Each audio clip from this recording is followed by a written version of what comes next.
Hello friends केमती अछ I think I hope समस्त भलरे थिबो पढ़ापढ़ी भी ठीक ठाक चली थिबो आउ एबे तो चारियाडे एसोर माहौल बनिकी अछि रिसेंटली भी माने बहुत जल्दी नोटिफिकेशन आसुची आसी जिबा कथा but before that Etah dreamy dreamy लागिला फ्लावरी फ्लावरी मजा मजा लागिला बट केमिति क्लियर करिबा एसो क्रैक एसो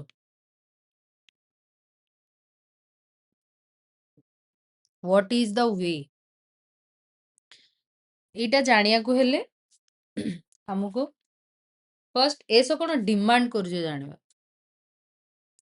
एसो एमिति गोटे जॉब जोटी की माने एटा आगुरु मते लागुथिला जे ठीक अछि गोटे जॉब गोटे क्वालिफाइंग जॉब किंतु मु एबे जानी सारलेनी ओडिसा रे जे जो भी एग्जाम होची जो भी होची एसो हो ओसीएस हो हम जो सिविल सर्विसेज हो किंबा टीचर्स एग्जामिनेशन हो if the syllabus is designed ଯଦି syllabus ଟା ଡିଜାଇନ କରାହେଇଛି ତାର ଆବଶ୍ୟକତା ଅନୁସାରେ କରାହେଇଛି ତ ଆମେ କହୁଛେ ଏତେ ସାରା ଏକ୍ସାମ ହଉଛି why the syllabus of SO is different କାହିଁକି କାହିଁକି ଏଠି ଚାରିଟା ସବଜେକ୍ଟ ରଖା ହେଇଛି ଆଉ ଚାରିଟା ସବଜେକ୍ଟ କୁ ମାନେ ଏଇଭଳିଆ କମ୍ବିନେସନ କାହିଁକି ହେଇଛି ଜେନେରାଲ ଷ୍ଟଡିଜ ରଖା ହେଇଛି 100 ମାର୍କସ ର ମ୍ୟାଥ ରିଜନିଂ ରଖା ହେଇଛି 100 ମାର୍କସ ର ଇଂଲିଶ ରଖା ହେଇଛି 100 ମାର୍କସ ର ଓଡ଼ିଆ ଲେଖା ହେଇଛି 100 ମାର୍କସ ର 100 ମାର୍କ ରଖା ହେଇଛି ଓସିଏସ୍ ରେ କେବଳ ଜିଏସ୍ ଟାକୁ ନିଆ ହଉଛି ଆଉ ସବୁକୁ କ୍ୱାଲିଫାଇଂ ରଖା ହେଇଛି ଆଉ ତିନିଟା ଯାକ ସବଜେକ୍ଟକୁ କ୍ୱାଲିଫାଇଂ ରଖା ହେଇଛି ଯୋଉଥିରେ କି ସିଜିଏଲ ରେ ଏତେ ଇମ୍ପୋର୍ଟାନ୍ସ ଜେନେରାଲ ଷ୍ଟଡିଜ କୁ ଦିଆ ହଉନି ରଖା ହେଇଛି ବଟ୍ ଏତେ ଇନଡେପ୍ଥ ରେ ଯାଉନି ଆମେ କ୍ୱେଶ୍ଚିନ୍ ଆସୁନି but here the in depth is like OCS the smartness in math and reasoning like banking and competency like literature subject ଏତକ କାହିଁକି ଡିମାଣ୍ଡ କରୁଛି ବିକଜ ତମେ ଯୋଉଠି କାମ କରିବ that is the head of governance ଓଡ଼ିଶାର ଗଭର୍ନାନ୍ସ ର ସେଇଟା ହଉଛି ହେଡ୍ ବୋଲି କହୁଛେ ତମ ଚାରିପଟେ ତମେ ଗଭର୍ଣମେଣ୍ଟ ଅଫ ଓଡ଼ିଶାର ନୋଟିଫିକେସନ ଲାଗିଥିବା ଯୋଉ ବି ଡ୍ରାଫ୍ଟ ଯୋଉ ବି ପଲିସି ଯାହା ବି ସ୍କିମ୍ ଯାହା ବି ଦେଖୁଛ ବଜେଟ ଦେଖୁଛ କ୍ରୋର୍ସ ଥାଉଜେଣ୍ଡ ଅଫ କ୍ରୋର୍ସ ର ବଜେଟ ପାସ୍ ହଉଛି ତାର କ୍ୟାଲକୁଲେସନ୍ସ ଦେଖୁଛ ପଲିସି ଦେଖୁଛ ଯାହା ବି ଦେଖୁଛ everything has been done by these people, these heroes, we can say, and you also can be that. ତ ଏମାନେ ହିଁ ସେଇଟା କରନ୍ତି ଇନିସିଆଲି ତାପରେ ସେଇଟା ରିଫାଇନ ହୁଏ ଅଲଗା କଥା ବଟ୍ ଇନିସିଆଲି ଏମାନେ ହିଁ ଏମାନଙ୍କର ଅବଦାନ ମୋର ଦ୍ୟାନ 60 to 65% ହଉଛି ସେଇ ସବୁ ଜିନିଷରେ ତ ସେଥିପାଇଁ କି ସେ ସିଲାବସ ଟାକୁ ସେଇଭଳିଆ କରାହେଇଛି ତ ଧୀରେ ଧୀରେ ଆଗରୁ କଣ ଥିଲା ନା କ୍ୱାଲିଫାଇଂ ଲାଗିନଥିଲା ତ ସେଥିପାଇଁ କି ଠିକ ଅଛି ଏମିତି ବି ସିଲେକ୍ସନ ହେଇଛି ଯୋଉଠିକି ମାନେ ଗୋଟେ ସବଜେକ୍ଟରେ 10-15 ରଖିକି ଅଲଗା ସବଜେକ୍ଟରେ ଭଲ ମାର୍କ ରଖିକି ପିଲାମାନେ ଏକ୍ସାମ କ୍ଲିୟର କରିଛନ୍ତି ବଟ୍ ଗଭର୍ଣମେଣ୍ଟ ହାଜ ରିଅଲାଇଜ୍ଡ ଯେ ଏଇଭଳିଆ ହେଲେ କାରଣ ତାର ପ୍ରୋବ୍ଲେମ ସେ ଦେଖିଲା କନସିକ୍ୱେନ୍ସେସ୍ ଦେଖିଲା ଲାଷ୍ଟରେ ଯୋଉ ସେଇଭଳିଆ ସିଲେକ୍ସନ ପ୍ରୋସିଜର ହେଇଥିଲା ସେଥିପାଇଁ ସେ ତାର ୱେ ଅଫ ପ୍ରୋସିଜରଟାକୁ ମାନେ ସିଲେକ୍ସନ ପ୍ରୋସିଜରଟାକୁ ଚେଞ୍ଜ କରିଦେଇଛି ଆଉ ଚେଞ୍ଜ କରିକି ଆମ ପାଇଁକି ଡିଫିକଲ୍ଟି ବଢେଇ ଦେଇଛି କଣ ନା ଆମକୁ ଲାଷ୍ଟ ଏକ୍ସାମରେ ଜିଏସ୍ 100 ରୁ ଆମକୁ 40 ରଖିବାର ଥିଲା minimum math 40 out of 100 English 40 out of 100 Odia 40 out of 100 ତ କ୍ୟାଟେଗୋରୀ ପାଇଁ 30 out of 100 30 out of 100 30 out of 100 30 out of 100 ତ ଏଇଠି ଆମେ ଗୋଟେ ଜିନିଷ ଦେଖିବା, ଲାଷ୍ଟ ଥରକ ସିଏ 40 ଆଉ 30 ରଖିଥିଲେ, କାରଣ ଫର୍ଷ୍ଟ ଟାଇମ୍ ସେମାନେ ଏଇଭଳିଆ କିଛି ଗୋଟେ ଇମ୍ପୋଜ କରିବାକୁ ଯାଉଥିଲେ। ଏଥରକ ଯୋଉ ଏଜି ଓଡ଼ିଶାର କରିଛନ୍ତି, ଏଜି ଏସଓ କରିଛନ୍ତି, ସେମ୍ ଅର୍ଗାନାଇଜେସନ ସେଇ ଓପିଏସସି ବନଉଛି, ସେଠି 3500 ଜେନେରାଲ ଆଉ କ୍ୟାଟେଗୋରୀ 30/100 ରଖିଛନ୍ତି। ମୁଁ ଆଉ ଲେଖୁନି, କ୍ୟାଟେଗୋରୀ 30/100 ଲେଖିଛନ୍ତି। କାହିଁ ଆମେ 35/100 ରଖିବା, ଯୋଉ ବି କ୍ୟାଟେଗୋରୀରେ ହଉ ଆମେ ଚାହିଁବା ଯେ 35/100 ରଖୁ, ତାକି ଆମର ସିଲେକ୍ସନର ଚାନ୍ସେସଟା ବଢି ବଢି ଯାଉ। ତ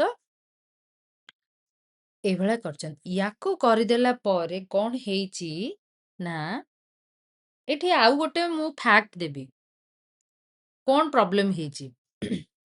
ପ୍ରୋବ୍ଲେମ ହେଇଛି କଣ ନା, ଆମେ ଏଟାକୁ ମାନେ ସେଇ ୱେରେ ଗୋଟେ କନଫର୍ମ କରିପାରିବା। ଯଦି ଆମେ ଦେଖିବା, ମାନେ ଆମର ରିସେଣ୍ଟଲି 1 year ବ୍ୟାକ୍ ଇଲେକ୍ସନ ଗଲା ଆସୋସିଏସନ, ତ ସେଠି ଥିଲା କାଉଣ୍ଟ ଯେ ଯୋଉମାନେ ଏ ଯୋଉ 2019 ବ୍ୟାଚରେ ଯୋଉ ଏକ୍ସାମ ହେଇଥିଲା ଏସଓ, ସେଠି ଯୋଉ ପିଲାମାନେ ସିଲେକ୍ସନ ହେଇଥିଲେ ତାଙ୍କର ଆଭରେଜ ଏଜ୍ ଥିଲା 23.8 years। ଆଉ 2021 batch notification, 2022 batch exam, and unfortunately 2024 batch joining. ଆମ ବ୍ୟାଚରେ କଣ ଥିଲା ନା 27 years ଥିଲା ଆଭରେଜ ଇୟର ଅଫ ଯୋଉମାନେ ସିଲେକ୍ସନ ପାଇଥିଲେ। ତ ୱାଇ ଏତେ ବଡ ଡିଫରେନ୍ସ କାହିଁକି? କଣ ସେତେବେଳେ କମ ଏଜର ପିଲାମାନେ ଡାଇରେକ୍ଟ ଗ୍ରାଜୁଏସନ ବାହାରିକି ଏକ୍ସାମ ଦେଇନଥିଲେ? ଏଠି କଣ ହେଲା, ଏଇ ଜିନିଷଟା ଚେଞ୍ଜ କରିଦେଲା। ଏଇଠି ଯୋଉମାନେ ପାଇଲେ ସେମାନେ କଣ, ସେମାନେ ଗୋଟେ ଲମ୍ବା ପ୍ରିପାରେସନ କରିଛନ୍ତି, ଗୋଟେ ହୋଲ୍ଡ ଅଛି ସବୁ ସବଜେକ୍ଟ ଉପରେ, ଆଉ ଭଲ ହୋଲ୍ଡ ଅଛି, ଆଉ ଗୋଟେ ଆଭରେଜ ସ୍କୋର କରିପାରୁଛନ୍ତି, ଯୋଉଟା କି ଏବେ ଏକ୍ସାମ ଡିମାଣ୍ଡ କରୁଛି। ବଟ୍ 2019ରେ ସେଇଭଳିଆ କିଛି ସିନାରିଓ ନଥିଲା। ପିଲା GS is very difficult, GS ବହୁତ ଟାଇମ ନେଇକି ପଳାଏ, ତ ପିଲା କାହିଁକି ଏତେ ଜିଏସ୍ରେ, ସିଏ ବି 100 ମାର୍କ ୱେଟେଜ କରୁଛି, ଇଏ 300 ମାର୍କ ଅଛି, ସେ 100 ମାର୍କକୁ ଇଗ୍ନୋର କଲେ, ଏପଟେ 300 ମାର୍କରୁ ସ୍କୋର କଲେ, ଏ 250 ରଖ, ସେପଟେ 10-20 ହେଲା, ସିଲେକ୍ସନ ହେଇଗଲା, କାମ ଶେଷ। ସେ ବର୍ଷ ବେଶୀ ବି କଟ୍ ଅଫ୍ ଯାଇନଥିଲା, ଆଜ୍ କମ୍ପେୟାର ଟୁ ଦିସ୍ ବହୁତ କମ ଯାଇଥିଲା, 30-40 ମାର୍କସ କମ ଯାଇଥିଲା। ତ ସେଥିପାଇଁ କି, ତ ଏଥିରୁ ଆମେ ଜାଣିଲେ, ତ ଏ ଯୋଉ ଜିନିଷଟା ଏଇଟା ହଉଛି ନା, ଯୋଉ ମାଷ୍ଟର ଅଫ ଅଲ୍, ଗୋଟେ ମାଷ୍ଟର ଅଫ ନନ୍ ଆଉ ଜ୍ୟାକ୍ ଅଫ ଅଲ୍ ବୋଲି ଗୋଟେ ଆମେ କଥା ଶୁଣିଥାନ୍ତୁ। ତ ଏଠି ଆମକୁ ଜ୍ୟାକ୍ ଅଫ ଅଲ୍ ନୁହେଁ, ମାଷ୍ଟର ଅଫ ଅଲ୍ ହବାକୁ ପଡିବ। ମାଷ୍ଟର ଅଫ ଅଲ୍ ଏଥିପାଇଁ ହବାକୁ ପଡିବ କାରଣ ଏଠି ଆଉ ଖାଲି ସିଲେକ୍ସନରେ କଥା ନାହିଁ, ସମସ୍ତଙ୍କ, ତମେମାନେ ବି ଜାଣିଛ, ତମ ସାଙ୍ଗମାନଙ୍କଠୁ ଶୁଣିଥିବ, ସମସ୍ତେ ଜାଣିଥିବେ, ଆଖି ବର୍ତ୍ତମାନ ସମସ୍ତଙ୍କର ୟା ଉପରେ, କାରଣ ସିକ୍ୟୁର ଜବ୍, ଭୁବନେଶ୍ୱର ଟ୍ରାନ୍ସଫର ବଗେରା କିଛି ନାହିଁ, ଭଲ ଜବ୍, ପବ୍ଲିକ ଡିଲିଂ ନାହିଁ, ଭେରି ସିକ୍ୟୁର, ପାୱାର କରିଡରରେ କାମ କରିବାର ସମସ୍ତଙ୍କର ଗୋଟେ ସ୍ୱପ୍ନ ଥାଏ, ଆଉ ରହିବା ବି ଦରକାର। ତ ସେଥିପାଇଁ କି ମାଷ୍ଟର ଅଫ ଅଲ୍ ହେଲେ ହିଁ ଆମେ ଏକ୍ସାମଟାକୁ ଭଲ ସ୍କୋର ଦେଇକି, ଏକ୍ସାମଟାକୁ ଭଲ ସ୍କୋର ଗୋଟେ କରିପାରିବା, ଗୁଡ୍ ଏକ୍ସାମ ସ୍କୋର କରିପାରିବା। ଆଉ ଆମକୁ ଯେହେତୁ ଆମର କେତେ ହାର୍ଡଲି 350 ଭିତରେ ପୋଷ୍ଟ ଆସୁଛି, ହାର୍ଡଲି 350, ତ ଓଡ଼ିଶାରେ ଫାଇନାଲ ଲିଷ୍ଟରେ 150 ୟୁଆର୍, ସେଥିରେ ୱିମେନ୍ କୋଟା ରହୁଛି, ଏସବୁ ରହୁଛି, ଆଉ 150 କ୍ୟାଟେଗୋରୀ। ଏଇଭଳିଆ ପୋଜିସନ ଆକ୍ୱାର କରିବା କେତେ ମୁସ୍କିଲ, ଏବେ ତୁମେ ନିଜେ ହିଁ ଭାବ। ଓଡ଼ିଶାରେ 150ଟା ପିଲା ଭିତରେ 150 ଷ୍ଟୁଡେଣ୍ଟସ୍ ଭିତରେ ରହିବା is very, seems like very difficult, but କରିପାରିବା ଯଦି ଆମେ ସ୍ମାର୍ଟଲି କାମ କରିବା। ସ୍ମାର୍ଟଲି କେବଳ ନୁହଁ, ହାର୍ଡୱାର୍କ କରିବା, ତାପରେ ସ୍ମାର୍ଟ ୱାର୍କ କରିବା। ଓକେ, ତ ଏଇ ଯୋଉ ହାର୍ଡୱାର୍କ ଆଉ ସ୍ମାର୍ଟ ୱାର୍କ କଥା କହିଲେ, କେମିତି କରିବା, କୋଉଠି ସ୍ମାର୍ଟ ହାର୍ଡୱାର୍କ କରିବା, କେତେ ଦିନ ପରେ ଆମକୁ ତାକୁ ସ୍ମାର୍ଟଲି ହ୍ୟାଣ୍ଡେଲ କରିବାକୁ ପଡିବ। ହାର୍ଡୱାର୍କ କଣ? ହାର୍ଡୱାର୍କରେ ଆମର କଣ କରିବା ନା, ପ୍ରଥମ ଟାସ୍କ ହେଲା କମ୍ପ୍ଲିଟ ଦ ସିଲାବସ୍। ଆଉ ଏଇ ସିଲାବସକୁ କମ୍ପ୍ଲିଟ କରିବା ପାଇଁ କେମିତି କରିବା, ଅଳ୍ପ ଦିନରେ କେମିତି କରିବା, କେତେ ଡେପ୍ଥରେ କରିବା, କେତେ ଇମ୍ପୋର୍ଟାଣ୍ଟଲି ଆମେ କଭର କରିବା, କୋଉ ଜିନିଷକୁ ଇଗ୍ନୋର କରିବା, କୃତାର୍ଥ as a team and I will be always there to guide you.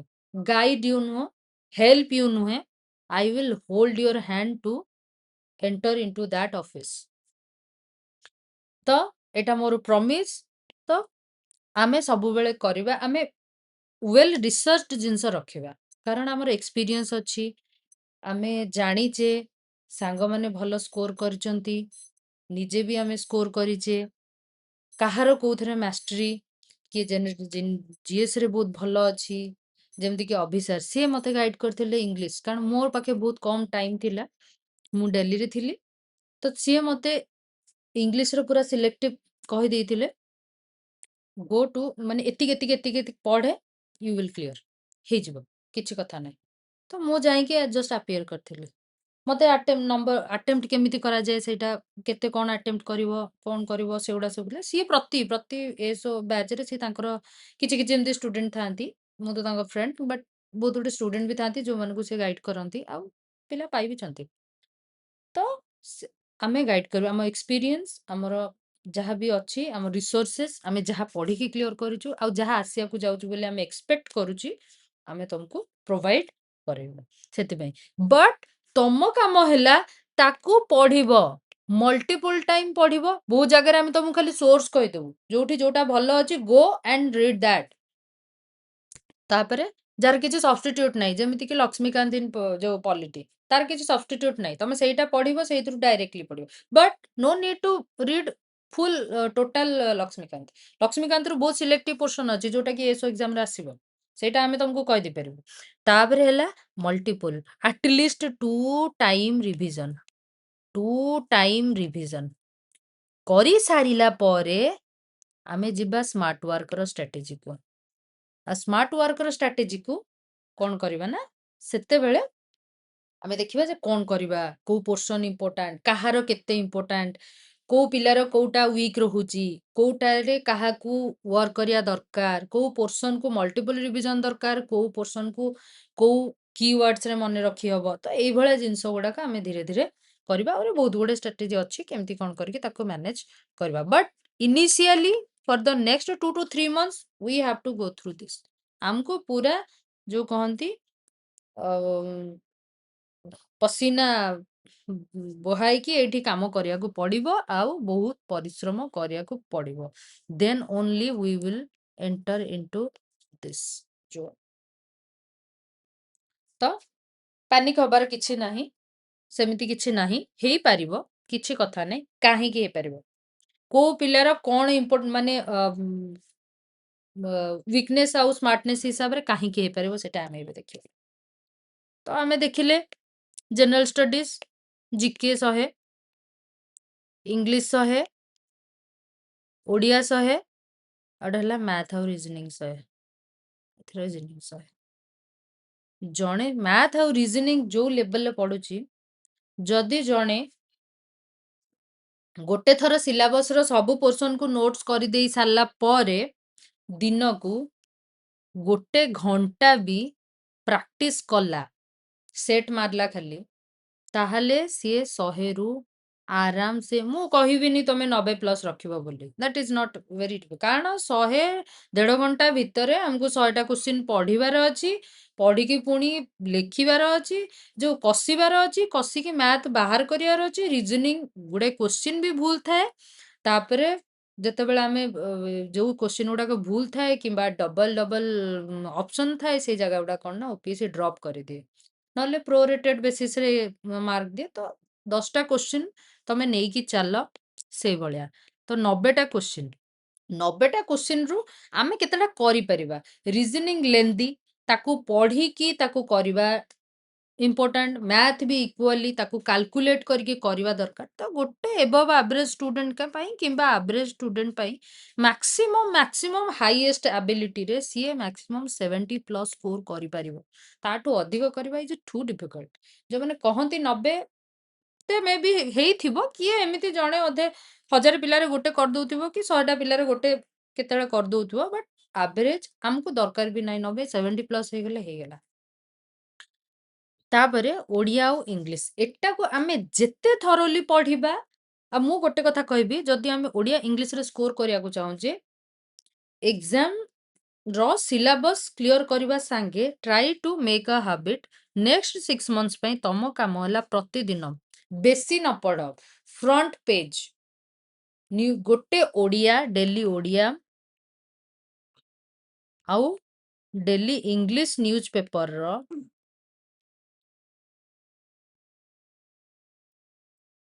Front ପେଜ ପଢ, କିମ୍ବା ଯେକୌଣସି ଗୋଟେ ପେଜ ପଢ। ଇଣ୍ଟରେଷ୍ଟିଂ ତମକୁ ଯୋଉଟା ବି ଲାଗୁଛି ପଢ, କାରଣ ଭାଷାରେ ସୁଧାର ହବ। ଭାଷାରେ ସୁଧାର ହବ ଆମେ ଯେତେବେଳେ, କାରଣ ଆମ ଓଡ଼ିଶାରେ ବହୁତ ସାରା ପିଲା ଥାନ୍ତି, ମାନେ ଯେମିତି କହନ୍ତି ଏକ୍ସାମଟା କ'ଣ ପିଓର ଓଡ଼ିଆ ଯୋଉଟା କି ଆମ ଏକ୍ସାମ ବୁକରେ ଲେଖା ହୁଏ, ସେଗୁଡା ହଉଛି କୋଉ ବେଲ୍ଟରେ, ଖାସ କରିକି କଟକ, ଖୋର୍ଦ୍ଧା ଏଇପଟ ବେଲ୍ଟରେ ଥାଏ। ବାଲେଶ୍ୱର ଆଡେ ଗଲାକୁ ସେଠି ଗୋଟେ ଅଲଗା ଆକ୍ସେଣ୍ଟ ଆସେ, ଏପଟେ ଅଲଗା ଆସେ, କୋରାପୁଟ ସାଇଡରେ ଅଲଗା ଆସେ, ସାଉଥରେ ଗଞ୍ଜାମ ଆଡେ ଆସେ। ଆକ୍ଚୁଆଲି ଯୋଉ ହର୍ଷ ଉକାର ଓକାର ଏଇ ଯୋଉ ମାତ୍ରା ଗୋଟେ ଗୋଟେ ଶବ୍ଦ, ସେଥିରେ ଆମର ସେନ୍ସ ଚେଞ୍ଜ ହେଇଯାଏ। ସେଥିପାଇଁ ସେଇଟା ବି ପିଲା ସେଥିପାଇଁ ବି ଷ୍ଟ୍ରଗଲ କରନ୍ତି। Problem I have scene that problem. ବହୁତ ଗୁଡେ ପିଲା ଅଛନ୍ତି ଯୋଉମାନେ ସେପଟ ବେଲ୍ଟର, ସେମାନେ ଏଇ ଯୋଉ ୱାର୍ଡ ଗୁଡା ଧରିବା ପାଇଁ ତାକୁ ମୁସ୍କିଲ ହେଇଯାଏ। ସୋ ଡେଲି ନ୍ୟୁଜ ପେପର ପଢ, ଗୋଟେ ପେଜ ପଢ। ବେଶୀ ଯଦି ପଢି ପାରୁନ, ଗୋଟେ ପେଜ, ଫ୍ରଣ୍ଟ ପେଜ କିମ୍ବା ଗୋଟେ ସାଇଡ ପେଜ ଓଡ଼ିଆ ଆଉ ଇଂଲିଶ ପଢ। ଭାଷାରେ ସୁଧାର ହବ। It will help you here to score.